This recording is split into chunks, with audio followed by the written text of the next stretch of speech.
Radhe Krishna 75 hat challenge day 64. ಬೆಳಗ್ಗೆ ತಲೆಗೆ ತಣ್ಣೀರು ಸ್ನಾನ ಮಾಡಿಕೊಂಡೆ. ಸೊ ಇವತ್ತು ಬೆಳಗ್ಗೆ ನಾನು 3:45ಗೆ ಎದ್ದೆ. ಇವತ್ತು ಸೋಮವಾರ. ಸೊ ನನ್ನ ಸೋಮವಾರದ 6ನೇ ಸೋಮವಾರ.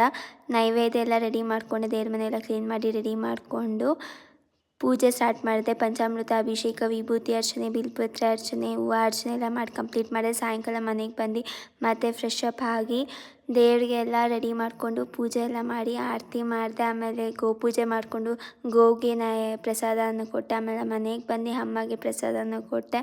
ಆಮೇಲೆ ನಾನು ಸಹ ಪ್ರಸಾದ ತಿಂದೆ. ಆಮೇಲೆ 45 ಮಿನಿಟ್ಸ್ ಆಫ್ ಇಂಡೋರ್ ವರ್ಕೌಟ್ ಮಾಡಿ ಕಂಪ್ಲೀಟ್ ಮಾಡಿದೆ. ಇಡೀ ದಿನ ನಾನು ನೀರನ್ನೇ ಕುಡ್ಕೊಂಡು ನಾನು ಹೈಡ್ರೇಟ್ ಆಗ್ತಾಯಿದ್ದೀನಿ ಯಾವಾಗಲೂ ಸೋಮವಾರ. ಆಮೇಲೆ ಔಟ್ಡೋರ್ ವರ್ಕೌಟ್ ಮಾಡಿ ಕಂಪ್ಲೀಟ್ ಮಾಡಿ 10 ಪೇಜಸ್ ಇಕ್ಕಿಗಾಯಿ ಬುಕ್ಕಿಂದ ಓದಿ ಮುಗಿಸ್ದೆ. ಆಮೇಲೆ ಡೇ 64 ಜರ್ನಲಿಂಗ್ ಮಾಡಿ ವಾಟರ್ ಚಾಲೆಂಜ್ ಸಹ ಕಂಪ್ಲೀಟ್ ಆಯಿತು. And this is my progress picture. I am so happy.